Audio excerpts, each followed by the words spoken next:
para a gente ter um panorama, seria necessário algumas aulas. Então, aqui é algo bem sintetizado para que você possa ser introduzido nesse assunto e continuar estudando depois. Uma informação que é muito importante é que entender esse panorama bíblico, conhecer minimamente a história bíblica, é fundamental para uma boa interpretação da Bíblia.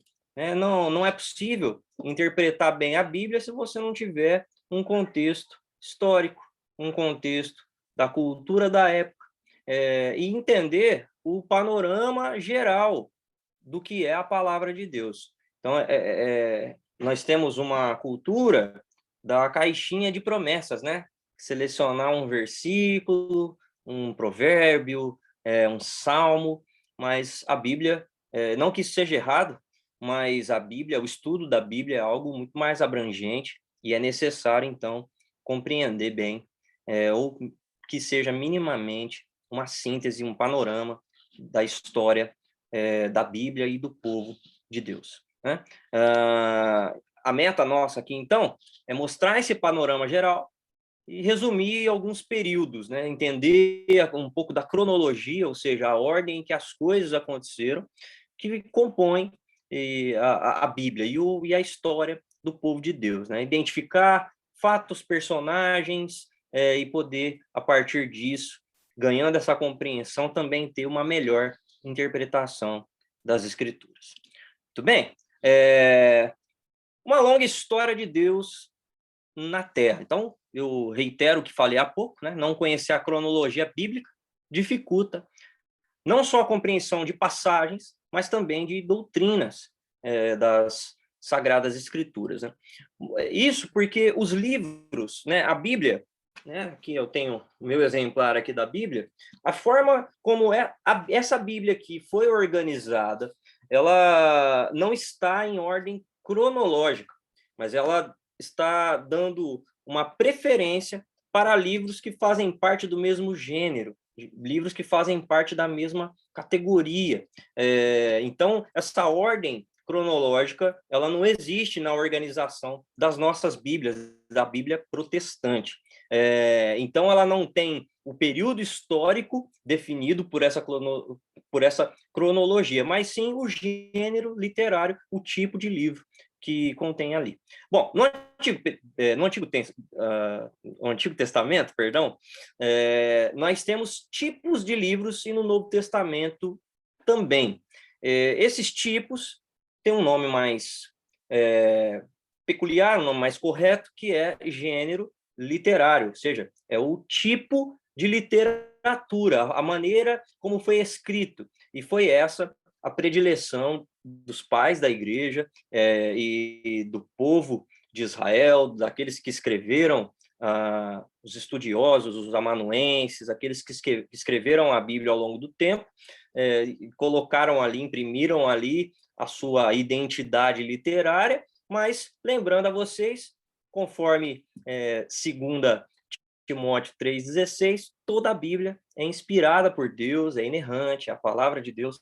Enfim, em uma das nossas aulas anteriores, nós falamos sobre a infalibilidade da palavra de Deus. É importante relembrar isso, tá bom? Bom, no Antigo Testamento, portanto, temos ali o Pentateuco, né, os 5 livros, né? Penta, são 5, e, portanto, os 5 livros, 5 primeiros livros da Bíblia, os 5 primeiros livros que foram escritos na história bíblica e que tem como autor ou patrono de autoria Moisés. Né? Na sequência, temos livros históricos, ou seja, a gente vai observar daqui a pouco isso de uma forma melhor, mas livros históricos basicamente contam a narrativa do povo de Israel, de tudo que aconteceu com eles. Né? Por exemplo, o livro de Juízes, o livro de Josué e há outros, claro, livros históricos.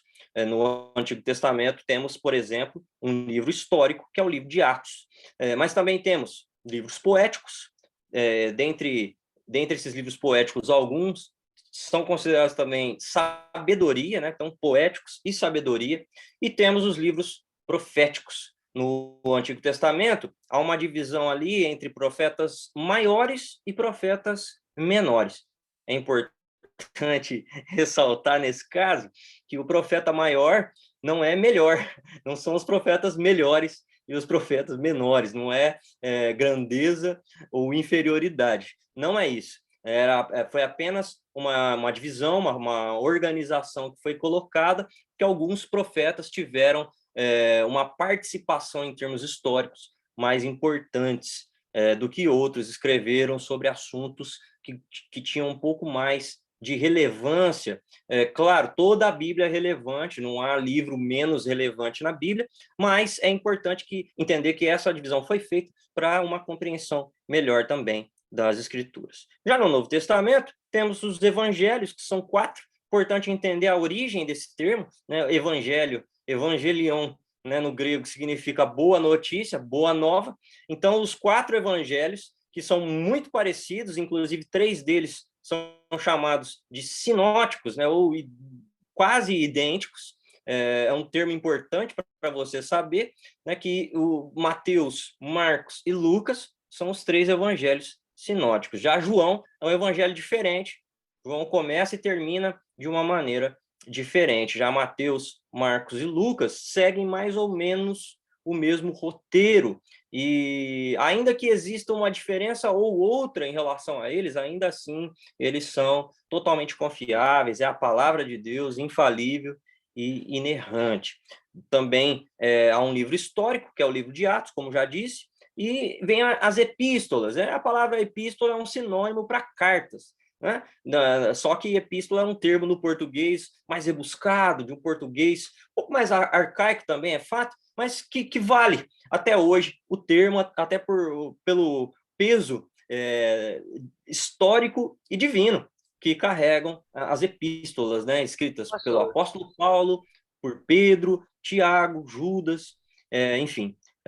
E, finalmente, temos também um livro profético, que é o livro de Apocalipse. Uma informação interessante é que, para nós, Apocalipse, né, que vem mesmo da palavra grega, que tem essa identidade de ser um livro de revelação, né, no inglês, Revelation, e em outras línguas também vai ter esse contexto de revelação, mas para o português ficou como Apocalipse, né, ficou com o seu título original no grego, que significa isso, a revelação das últimas coisas, a revelação dos últimos tempos.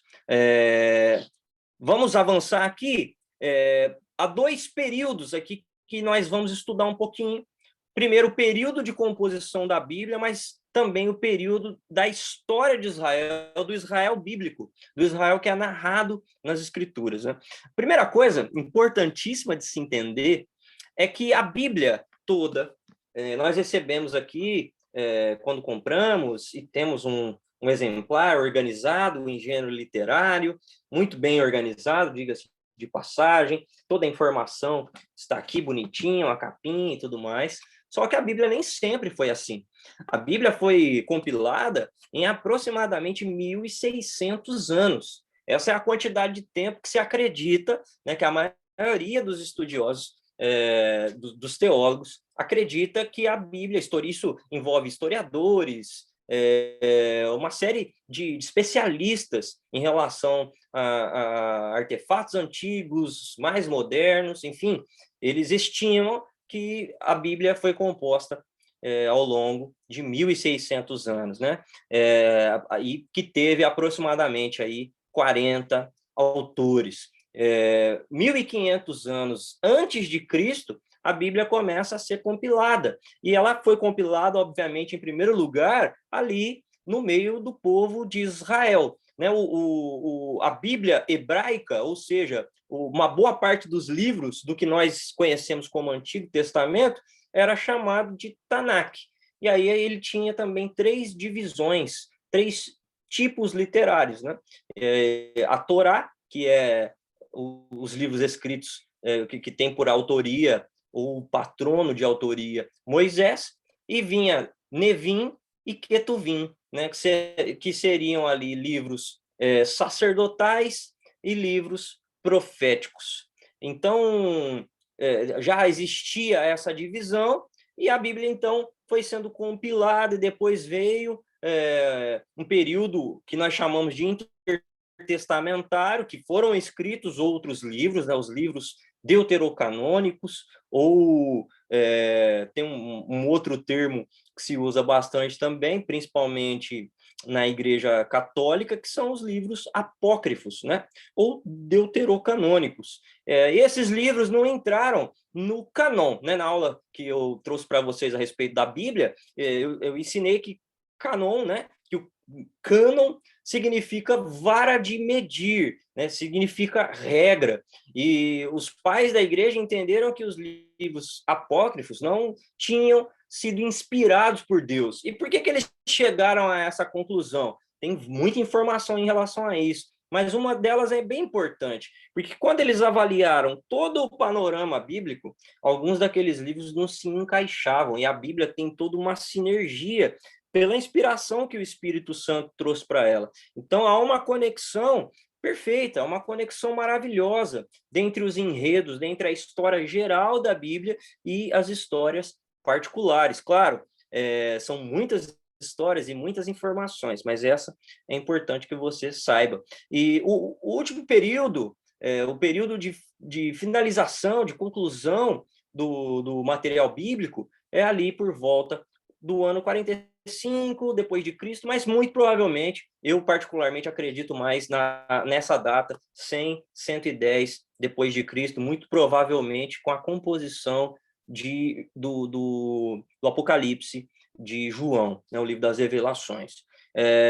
Então, a composição toda passa por 1.600 anos. É muito tempo, e isso é algo maravilhoso de Deus, saber que por tanto tempo esse livro foi sendo compilado, ganhou uma harmonia perfeita entre todos os escritos, e não houve adulteração, não houve uma edição dos escritos para que eles forçassem uma ideia. Não foi necessário fazer nada disso. O próprio Deus, na sua maneira de intercorrer, né, de participar também, de interferir na história, de intervir na história, fez com que houvesse uma harmonia perfeita entre o material bíblico. Muita informação aqui para falar, e eu não tenho todo esse tempo, e a gente vai avançar, e numa outra ocasião, muito provavelmente na Escola de Profetas, é que a gente vai mergulhar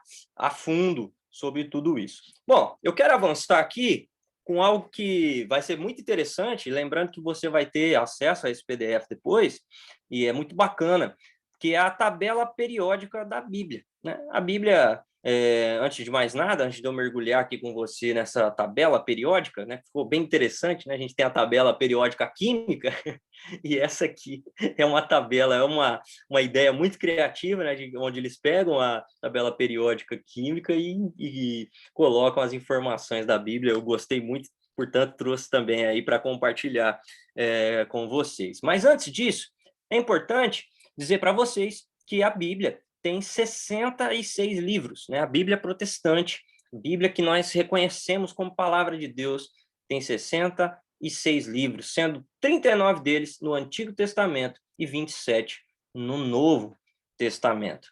E eu quero mostrar para vocês alguns detalhes aqui em relação às divisões de gênero literário. Então, veja comigo, a princípio aqui, nós temos Gênesis, né? Deixa eu ver se eu consigo colocar aqui o apontador. Eu não vou conseguir, mas vamos lá, vamos na setinha do mouse mesmo. Então, a gente tem aqui Gênesis, Êxodo, Levítico, Números e Deuteronômio. Então, esses 5 livros aqui compõem o Pentateuco, né, que tem como nome hebraico a Torá. Essa é uma outra informação importante. A Bíblia foi escrita em hebraico, aramaico e grego. E essas são as línguas originais da Bíblia. Na sequência, nós vemos aqui livros históricos, né, como Josué, Juízes, Ruth, 1 Samuel, 2 Samuel, 1 Reis e 2 Reis, 1 Crônicas e 1 Crônicas e 2 Crônicas, né? Por quê? Primeiro e segundo, que são livros, né? Não são cartas. Então, primeiro livro das Crônicas, segundo livro das crônicas. Temos agora ainda outros livros históricos, como Esdras, Neemias e Esther. Chegamos aqui nos livros poéticos ou de sabedoria, né, como Jó, Salmos, Provérbios, Eclesiastes e Cantares. Aproveito que nós estamos passando aqui pelo livro de Jó. Se a Bíblia estivesse organizada de maneira cronológica, o livro de Jó estaria aqui, ó, muito provavelmente logo após o livro de Gênesis, porque é provável que Jó viveu no mesmo período dos patriarcas, Ô, ok? pastor, falando sobre o livro de Jó, Pois não. eu, um dia eu tinha visto uma palavra no livro de Jó e eu queria saber o que significa Leviatã. O que significa Leviatã? Tipo, Olha, muito provavelmente, Leandro, ele está se referindo ali por Leviatã como um grande animal que vivia nas águas, né? Um peixe muito grande, e não só grande, mas também um peixe feroz, né? Não só o Leviatã é citado no livro de Jó, como também o livro de Jó nos dá margem para entender que ele pegou muito provavelmente ali um período onde ainda existiam os dinossauros, né? Por que eu estou dizendo isso? Porque é um assunto curioso, né? Que inclusive é legal de falar, mas eu não quero me deter muito nele para a gente não perder aqui o fio da meada. Mas existe uma teoria que é chamada teoria do intervalo. Aquela teoria, inclusive, ao que parece, alguém comentou comigo, foi utilizada numa novela que está passando na Record, novela Gênesis, se eu não estiver enganado, acho que é isso. Aonde um meteoro cai na Terra e eles dizem que esse meteoro, na verdade, foi a queda de Lúcifer e é algo que extinguiu os dinossauros. Eu não creio nessa teoria, na verdade, eu posso dizer que nenhum teólogo sério acredita na teoria do intervalo. Né? Por que intervalo? Porque isso teria acontecido em Gênesis capítulo 1, versículo 1, no princípio criou Deus os céus e a terra, ponto. Né? Esse ponto seria o intervalo onde isso teria acontecido. E, na sequência, a terra era sem forma e vazia, e o Espírito de Deus pairava sobre o abismo. Então, esse seria o intervalo onde isso teria acontecido. Eu não acredito, muitos teólogos sérios não acreditam nessa teoria. Então, qual seria a teoria relacionada aos dinossauros? Né? Então, nós vamos ver no livro de Jó, que cronologicamente é um livro da época dos patriarcas, e vamos ver nele citação de dragões, o próprio Leviatã como um animal marinho muito grande, como um animal poderoso, né? Dá a entender esse tipo de aplicação. Então, mas o que provavelmente aconteceu é que após o dilúvio, esses animais não sobreviveram e os que sobreviveram, por fim, não conseguiram se manter, né? E isso faz muito sentido, porque você já ouviu falar, provavelmente, em animais em extinção, né? Animais que não existem mais porque eles entraram em extinção, uma vez que eles não tiveram mais um ambiente adequado para a procriação. É o que provavelmente aconteceu aos dinossauros pós-dilúvio. Então, é uma chance muito grande de que o Leviatã também esteja enquadrado aí nesse tipo de bicho, de animal. Beleza? Vamos lá, então? Vamos seguir? São muitas informações, gente. Eu queria realmente deter muito mais tempo com vocês. Eu não vou conseguir. Mas vamos lá, né? Entramos agora na categoria dos livros dos profetas, né? Então, nós temos aqui 5 profetas que são tidos como profetas maiores, porque eles trazem... são livros maiores, e além de ser livros maiores, contam muitas informações históricas importantes a respeito de Israel. Então, temos Isaías, né? Isaías, que, aliás, é um dos profetas que mais falou a respeito do Messias, falou a respeito de Jesus. Jeremias, Lamentações, que é um livro escrito pelo próprio Jeremias, seguido de Ezequiel e Daniel. Em Daniel, eu quero fazer uma pausa para dizer para vocês o seguinte: Daniel é um livro profético, mas Daniel também se enquadra, Daniel é um livro que tem um teor não só profético, mas também escatológico, tá? Daniel fala de coisas que aconteceram, como, por exemplo, em Daniel 7, ele fala do Filho do Homem. O Filho do Homem veio. Vocês vão se lembrar, inclusive, que Jesus se autodenominava Filho do Homem. E o fato é que Daniel 7 mostra a visão de um império que sucumbe para outro império, né? No caso, Babilônia, Pérsia, Grécia, ou Macedônia, melhor dizendo, né? Macedônia / Grécia e Roma. E depois vem o Filho do Homem entre as nuvens e ele vai dominar sobre todos os impérios. E essa vinda escatológica é uma visão de Daniel que ainda não se cumpriu, porque Jesus vai voltar e vai dominar sobre todos os impérios. Ele já domina, mas agora, mas ainda não, né? Há uma tensão entre essas duas informações, porque o reino de Deus já chegou, mas não chegou na sua plenitude ainda. Então é o agora, mas ainda não. Avançando, nós temos já os profetas tidos como profetas menores, né? Oséias, Joel, Amós, Obadias, Jonas, Miqueias, Naum, Abacuque, Sofonias, Ageu, Zacarias, Malaquias. Uma dica importante para você: tente decorar todos os livros da Bíblia em sequência, né? Isso é muito legal. Eu mesmo, volta e meia, tenho uma lousinha aqui, eu vou lá e vou escrevendo o nome dos livros da Bíblia em sua sequência. É legal para sempre recapitular, lembrar e ter isso decorado. É uma informação importante, não só memorizar os livros onde eles estão e a sua sequência, mas procurar também memorizar versículos. Já no Novo Testamento, começamos com os 4 evangelhos, Mateus, Marcos, Lucas e João, seguido de um livro histórico, que é o livro de Atos. E aí nós entramos numa sequência muito grande de cartas paulinas, né, que começa com a carta que Paulo escreve aos Romanos, 2 cartas aos Coríntios, Gálatas, Efésios, Filipenses, Colossenses, a primeira e a segunda carta aos Tessalonicenses, que em ordem cronológica provavelmente são os 2 primeiros escritos do Novo Testamento, foram escritos inclusive antes dos próprios evangelhos. Há uma concordância muito grande entre os estudiosos a respeito dessa datação. Ele segue com as 2 cartas escritas a Timóteo, a Tito, Filemon.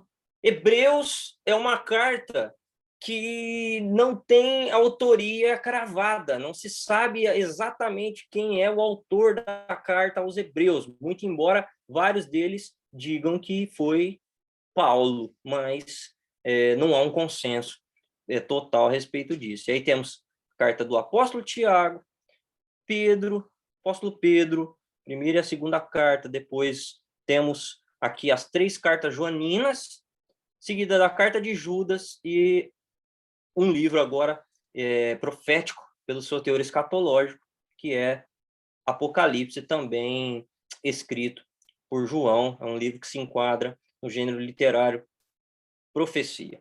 A gente fez um apanhado aqui, mas é importante que você depois continue estudando sobre isso. Você tem uma Bíblia de estudo, muito provavelmente, ou nas primeiras ou nas últimas páginas, você vai ter informação a respeito de cada um dos livros da Bíblia. Leia essas introduções e vão te ajudar a compreender muito mais as Escrituras.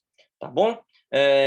Vamos agora dar uma avaliada num outro gráfico, que é um gráfico que mostra uma linha do tempo de acontecimentos na história de Israel. E aqui a ideia é observar os fatos, o que aconteceu e onde é que estavam os livros do Antigo e do Novo Testamento, ok?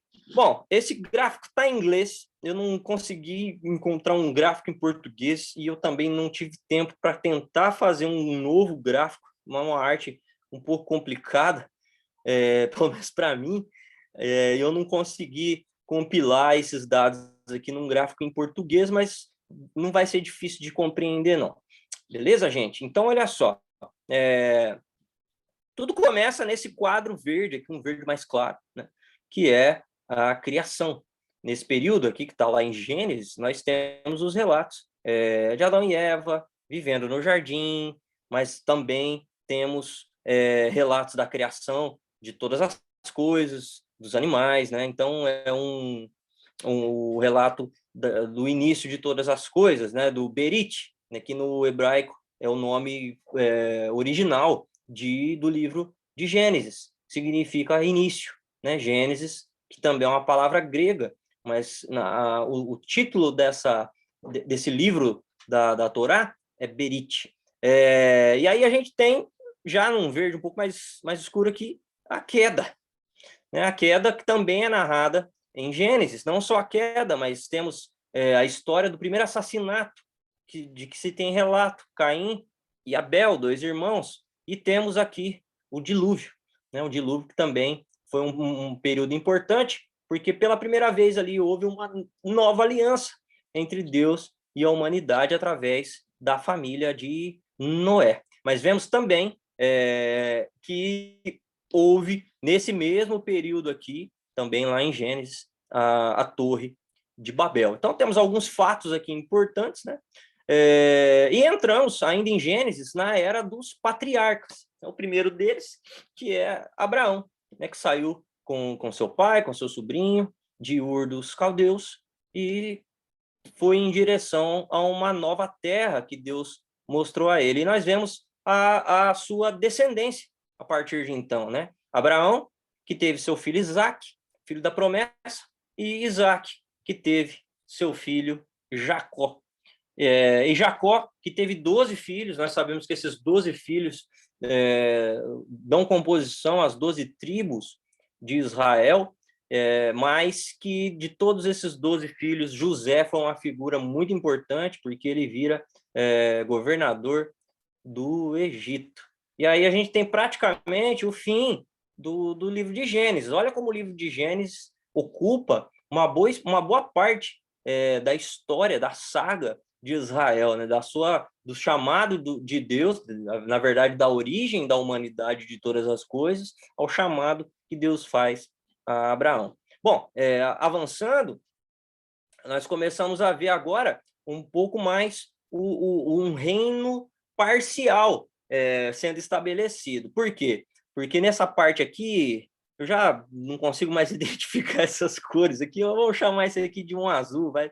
A gente tem aqui o êxodo do Egito e a terra prometida. Então, aqui já entramos em Êxodo, né? Já entramos nos demais livros do Pentateuco, né? Porque temos em Êxodo o chamamento de Moisés como libertador daquele povo que havia ficado escravo no Egito por 400 anos. Então, nós vamos ver lá as 10 pragas, nós vamos ver o Mar Vermelho se abrir, né? Sinais maravilhosos. E então, Deus aparece para Moisés e convoca o povo de Israel até o Sinai, é onde Deus entrega a ele a lei, né? Os 10 mandamentos. Mas não só os 10 mandamentos, entrega também uma série de regras e de leis culturais, de como Moisés deveria organizar a nação de Israel como muito interessante isso, como uma nação congregação, uma nação que tinha que prestar culto, mas também tinha várias regras sanitárias, né, de purificação, de comer os alimentos certos. Então, havia regras urbanas, regras de saúde, de comportamento, de justiça, de misericórdia, né? Uma das regras interessantes é que, num determinado período de tempo, após a colheita, algumas espigas tinham que ficar no chão para que aqueles que não tivessem condições pudessem pegar essas espigas. Então, muita equidade em tudo aquilo que Deus trouxe para o povo de Israel, né? E ali nós temos, avançamos até Deuteronômio, para chegar finalmente em Josué, né, como o substituto de Moisés. E aí vem, de uma maneira muito mais forte, a conquista da terra prometida, né? Essa conquista que foi avançando durante várias gerações, inclusive após a morte de Josué, não houve um substituto que liderasse Israel, como Moisés e Josué fizeram. E aí a nação de Israel entra num período que é conhecido como o período dos juízes, e foram vários os juízes, alguns mais exponenciais, como Sansão, como Gideão, que realmente são juízes que a gente sempre se lembra com facilidade em relação a eles, e o próprio Samuel. Avançando, nós entramos agora no período do reino, onde Israel se torna reino de fato, né, com os seus reis e também com o seu templo, né? Lembrando que Samuel foi praticamente o último juiz, mas ele ungiu um rei, e esse rei foi Saul. E Saul, desaprovado por Deus, foi substituído por Davi, e Davi pelo seu filho Salomão. Né? Nós temos aqui, nessa mudança de Moisés, né, que conduziu o povo de Israel para o período dos reis, uma mudança muito interessante, porque aqui nós temos o tabernáculo de Moisés, um tabernáculo que peregrinou pelo deserto, um tabernáculo que avança durante muito tempo, mas nós temos aqui um período onde a Arca da Aliança, que ficava no tabernáculo de Moisés, estava agora no meio dos filisteus. E quem trouxe de volta a Arca da Aliança? Rei Davi. E Davi estabelece um novo modelo de tabernáculo, onde os sacrifícios de sangue foram substituídos por sacrifício de sangue e animais, foi substituído por sacrifícios de louvor. Tinha música lá 24 horas, e não tinham animais ali sendo imolados, como acontecera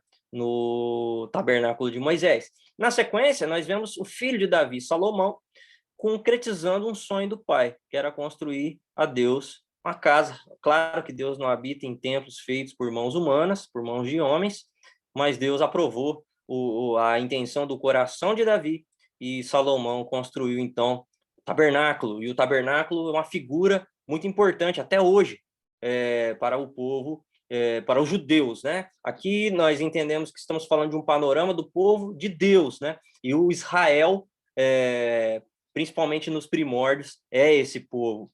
Só que aí, no meio, entre o período de um reino parcial e de um reino profetizado, nós temos uma rachadura.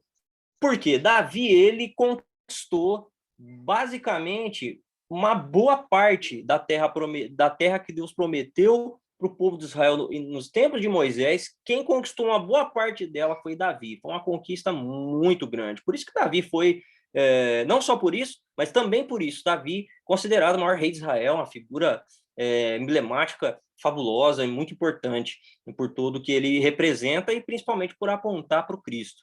Mas no período que morre Salomão, Salomão tinha um filho chamado Roboão, e Roboão não estava apto, ou pelo menos não contava com a aprovação de todo o povo. Mas Deus tinha uma intenção nisso também, Deus queria tratar com o seu povo, e há uma ruptura ali, né? Então, nós temos dois Israéis a partir de agora, o Israel do norte e o Israel do sul. No norte, esse Israel, agora, ele é liderado por um homem chamado Jeroboão, um homem que, inclusive, foi apóstata, um homem que adorou deuses estranhos e ergueu altares de adoração em lugares onde Deus não aprovava.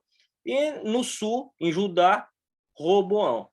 E à medida que o tempo passou, logo veio, então, por completo, uma destruição, uma dissolução desse reino por causa dos exílios. Então, a primeira parte de Israel a ser exilada foi o reino do norte, com o exílio assírio, e depois o reino do sul, que finalmente foi exilado pelos babilônicos, que por fim exilaram por completo esse exílio parcial. Era um exílio da Síria, claro, a Síria estava pegando gente do Israel do Norte, levando para outros lugares e trazendo pessoas de outros lugares e colocando ali naquela região ali, principalmente de Samaria, né? Samaria era a antiga capital do Reino do Norte. E aí nós temos, então, a Jerusalém destruída pelos babilônicos e muitos judeus deportados para a Babilônia. E 70 anos depois desse acontecimento, eles retornam para Israel, já agora debaixo de um outro império, que era o Império Persa. Enfim, nesse período aqui, nós temos o período chamado de intertestamentário.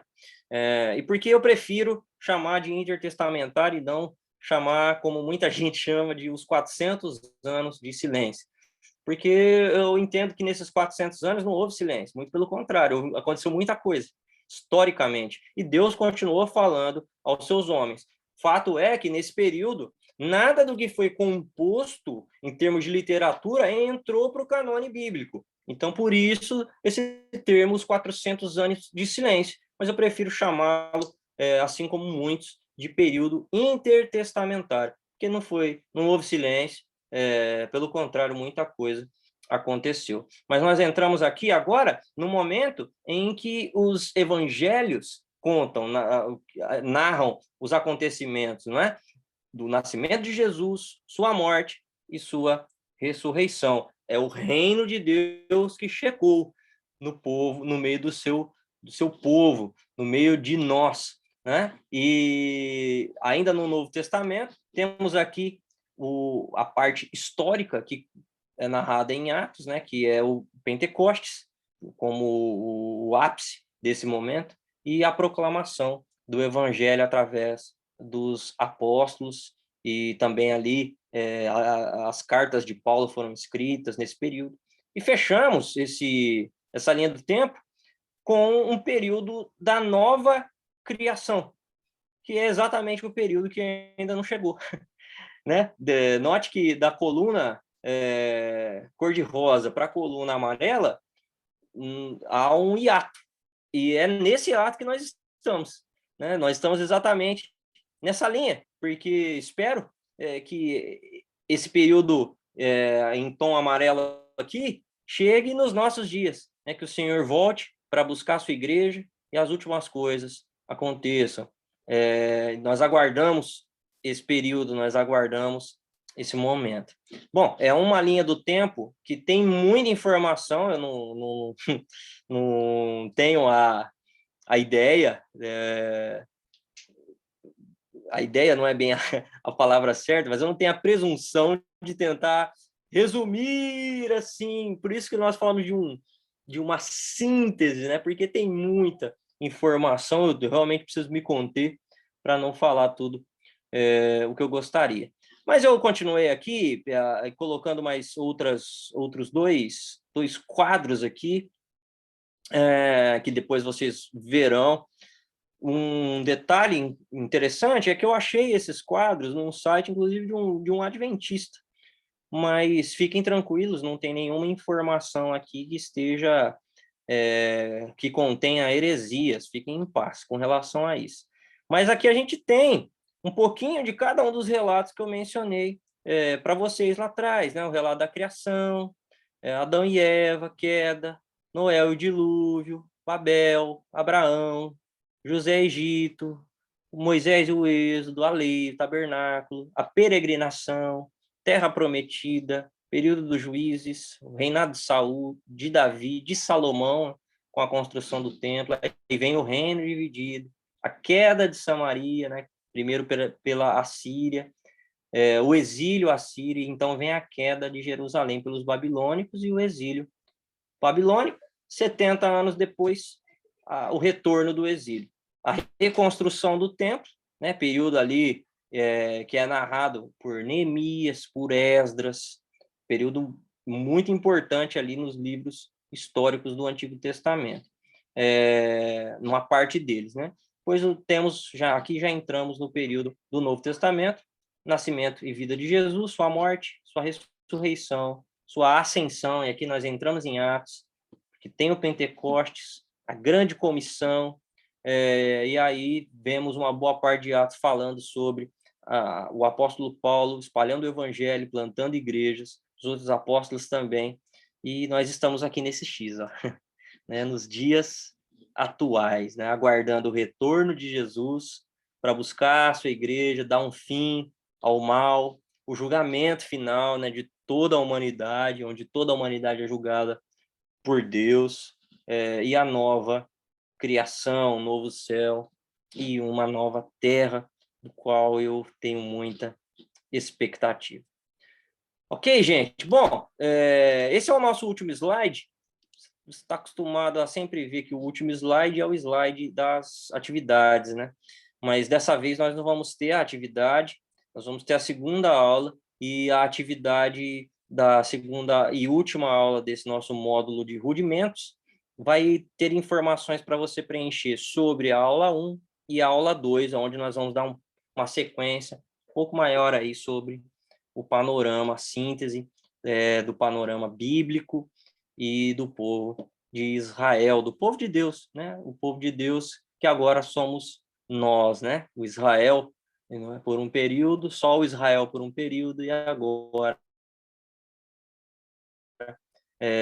nós, a igreja, como povo de Deus. Ok, gente? Muito bem, olha, muita informação, né? Eu vou estar à disposição de vocês para responder perguntas hoje, mas eu peço que você as faça para mim diretamente pelo WhatsApp, né? Uma vez que acabei me excedendo um pouquinho aqui, já são 8h52, daqui a pouco temos uma outra aula para dar. Então, gente, eu agradeço a participação de vocês. Estamos terminando esse primeiro módulo, são uma bênção. Você vai ter, inclusive, aí um certificado de que você concluiu esse primeiro módulo. É um módulo muito importante, porque nós praticamente conseguimos ver nele uma série de informações que contribuem muito para a nossa formação